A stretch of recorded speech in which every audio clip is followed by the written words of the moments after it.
next report is going to be given by William Hartman, Assistant Professor of Astronomy and staff member of the Lunar and Planetary Laboratory at the University of Arizona.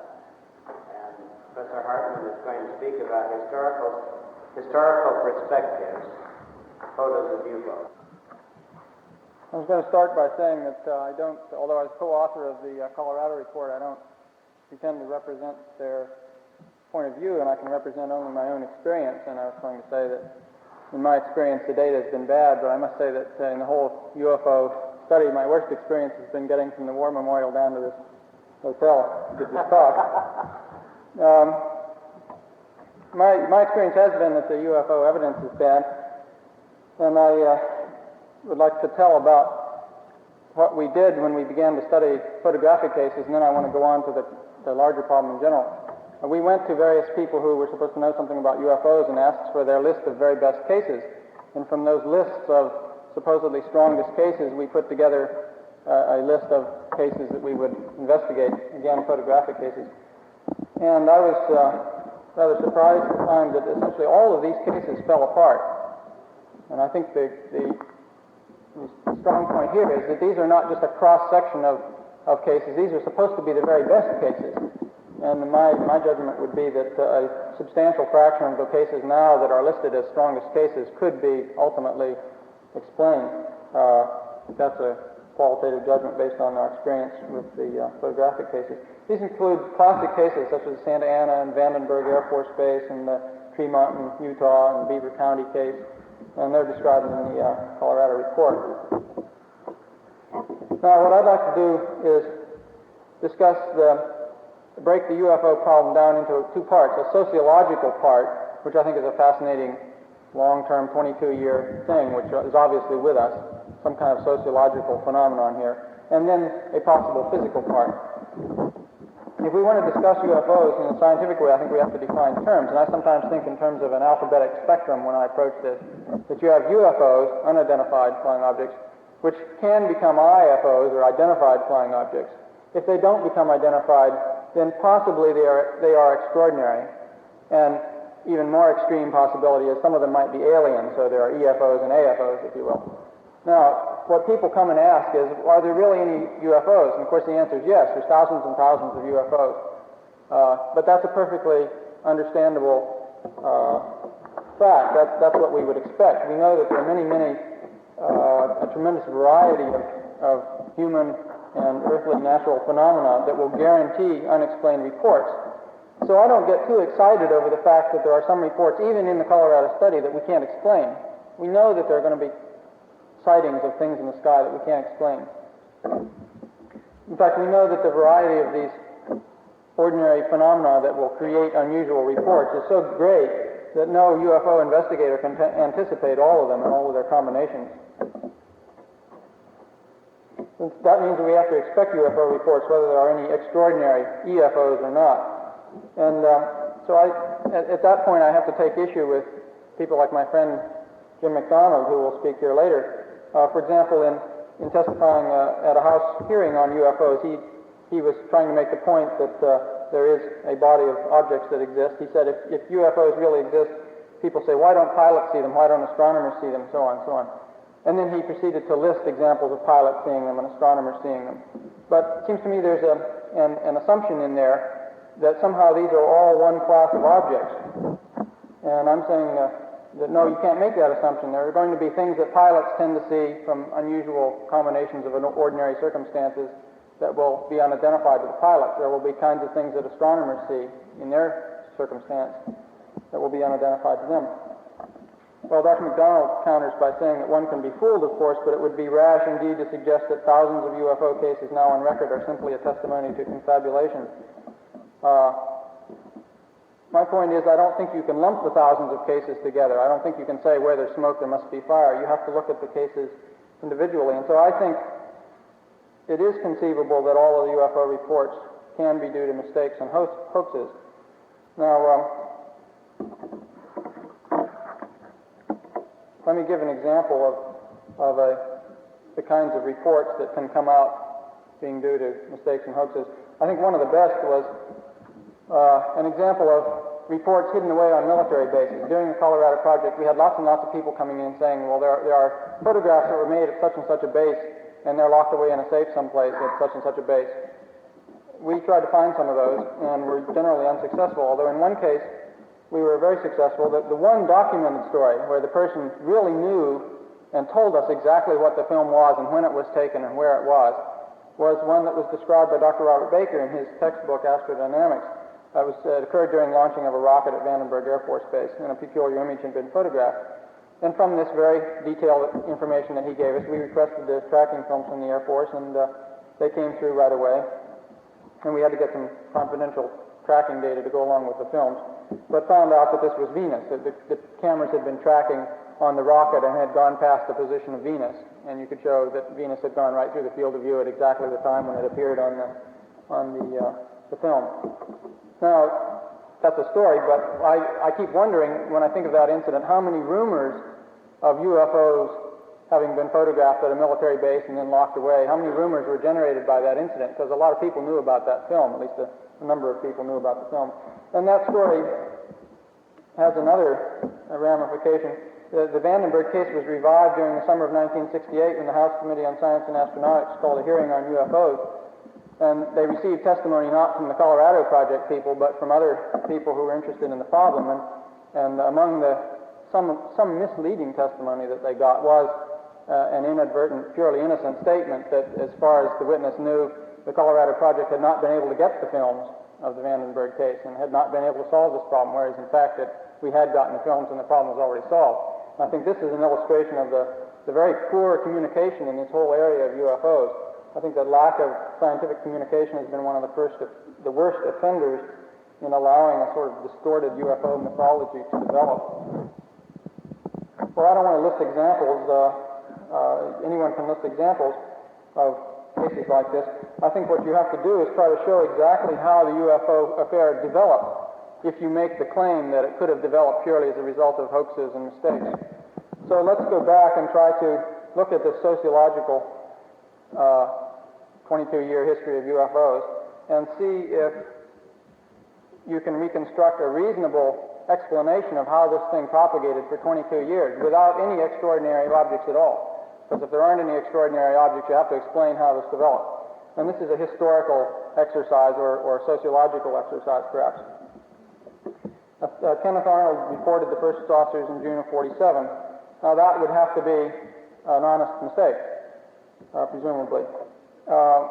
It's demonstrably true that given that one report, the American public, I think, was primed to seize upon it and report more flying saucers. The proof of that lies in the Maury Island hoax of July 1947, a few weeks after the Arnold sighting, and other hoaxes.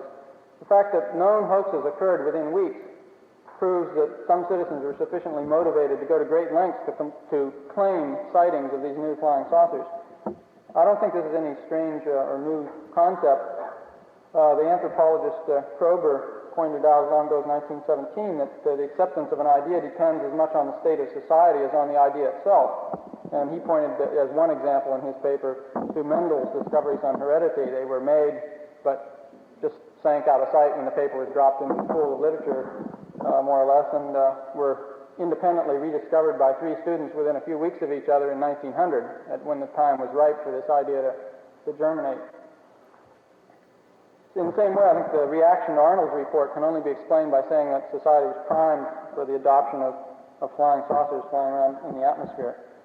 The hoaxes themselves, of course, act as a very positive feedback because they guarantee that the subject will be kept alive, and they guarantee that newspapers can devote space to legitimate reports called in by honest citizens who spot things that they cannot identify if the newspapers have a series of spectacular hoaxes to play up or down, depending on readership interest.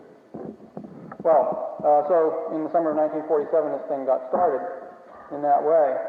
There was a military investigation started, and an interesting thing happened there that I don't think has been pointed out before.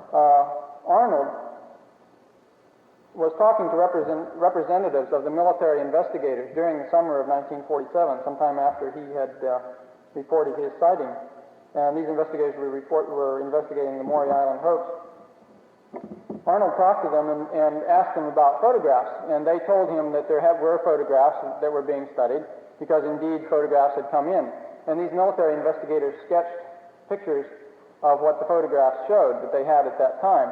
And Arnold immediately thought that he saw similarity in what they sketched to what he had seen, and in fact one of the things was a crescent-shaped flying saucer, and he adopted this as the shape he had seen. And although he originally described them as disc-shaped, they became crescent-shaped. Menzel and Boyd point this out in their book. And Arnold ended up selling little lapel pins of crescent-shaped flying saucers, in fact. And Arnold publicized this impression that he got, that the military people already had photographs and knew something about this. He says that they apparently knew quite a bit about saucers already. This is a theme that has continued on through the flying saucer literature, that the military people have a file of photographs someplace, and they know quite a bit more about saucers than they're letting on. And then, of course, the whole thing was escalated when the three classic cases came about in 1948. The Godman Air Force Base, the Eastern Airlines, and the Fargo, North Dakota. They were billed as a successful attack by a UFO on an aircraft, a flaming cigar-shaped object that buzzed an airliner, and a dogfight between an aircraft and a UFO. I think these have been pretty conclusively accepted by both pro and UFO forces as a chase after a then unknown skyhook balloon in the first case, a possible fireball sighting, which exactly matches descriptions of the Zond 4 reentry that we talked about in the Colorado report, and a probable dogfight with a weather balloon in the case of Fargo, North Dakota. It's not a number of books, although they mention the balloon hypothesis for Fargo, North Dakota, do not mention Ruppelt's discussion that Navy pilots deliberately restaged such a dogfight, launched a small balloon, and the Navy pilots reported exactly the same kind of experiences that the Fargo, North Dakota pilot reported. Now, those explanations came much later, and they not only came late, but they came unheralded, as explanations always do. So, in 1948, there was considerable military interest. A group of officers within the Air Force did believe that there were strange objects flying around. And I think the allegations were true at that time, that there was a group within the military that believed that there were flying saucers. That was true enough, but the superior officers did not accept this, and the secrecy that surrounded the operations at that time tended to support the generation of rumors that there was a faction within the military that believed that saucers were real. I think 1952 Tree Mountain movies were the next very crucial thing, and we will see those movies at one of the later sessions. There were military reports on the Tree Mountain movies that concluded that they may show self-luminous objects that were performing maneuvers at speeds of thousands of miles per hour. These were classified, and during the Robertson panel meetings in early 1953, it was shown that the densitometric analysis of the movies was faulty, that there was no evidence that they were really moving at that sort of speed, and yet the thing was still classified, and rumors came out, and Donald Kehoe, for example, was one of the people who talked about the existence of these reports. He was right, there was such a report, and it mentioned speeds of thousands of miles an hour, but this got blown up all out of context that the military had moving pictures of objects, self-luminous objects flying around at thousands of miles an hour. And we can demonstrate now by taking the original reports, which are now unclassified, and the Air Force reports and the densitometric analysis and the Robertson panel study and so on, putting them all side by side, you can show how the false ideas got generated. It's interesting that the Washington, D.C. famous radar cases in the summer of 1952 came some months after the movie The Day the Earth Stood Still was showing. And if some of you have seen that, you may remember that the opening sequence shows a flying saucer coming in and being picked up on radar, and it eventually comes into Washington, D.C. and flies around and lands. And this is precisely what the radar operators at the National Airport thought they had on their hands.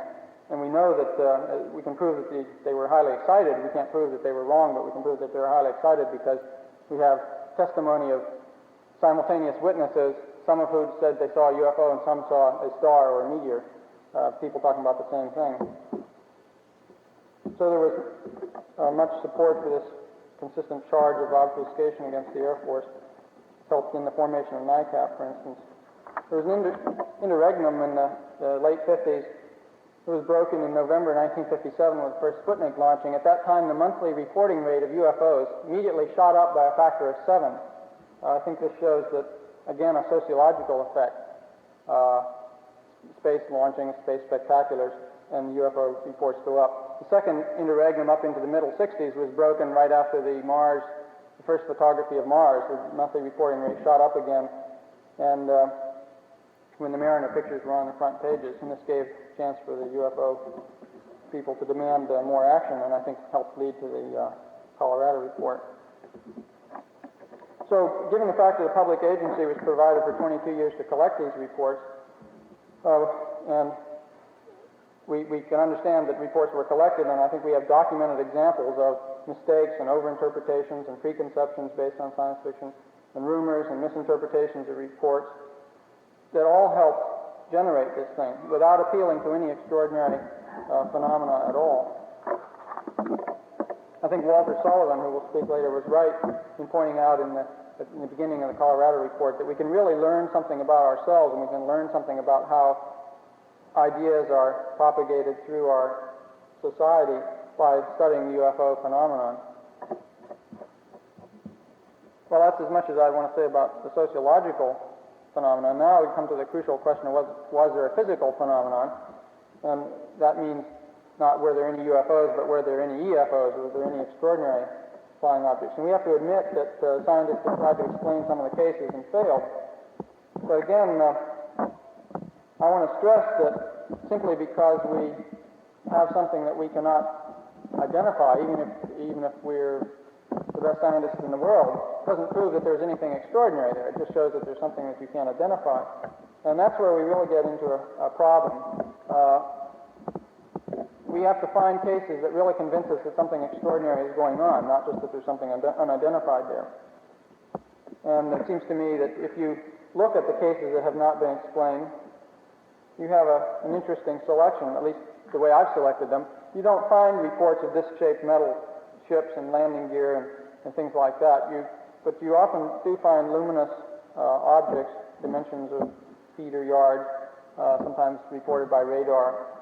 And it seems to me that it is possible that there are kinds of objects like that, marginally beyond what we recognize in science now, perhaps an atmospheric electrical phenomena of some sort. But this is not a very powerful statement. So I'm not making any great announcement. I'm saying that it's not a powerful statement, and I don't think that we can go to Congress and ask for a big investigation of these unidentified objects with evidence like that. And this is really my main point. It won't do any good for speakers at this symposium who would like to see a further investigation to list again a listing of unexplained cases. I think we have to stop giving lists of unanswered puzzles as substitutes for unanswerable arguments. And in a sense, I'd like to put forth a challenge to anyone who does suspect that there's an extraordinary phenomenon here to not list a group of unexplained or unanswered cases, but to find one case, one specific puzzling case that's so puzzling that if all of the data pertaining to that one case are published in Science or someplace, then all the scientists can look at that and be convinced that that really is puzzling and that they want to have the answer to that case. If the best case is level in Texas, or if it's lake and heat, or any other, let all the people who think that this is extraordinary agree on that and put that forward as the case which shows that something strange is going on. I think that's the only way to convince the scientific community that something strange is going on. And if such a case exists, I'd like to see it myself. I would think most people here would. If the evidence is as good as it's alleged to be, that case would stand up, and then the existence of extraordinary phenomena would have to be taken seriously.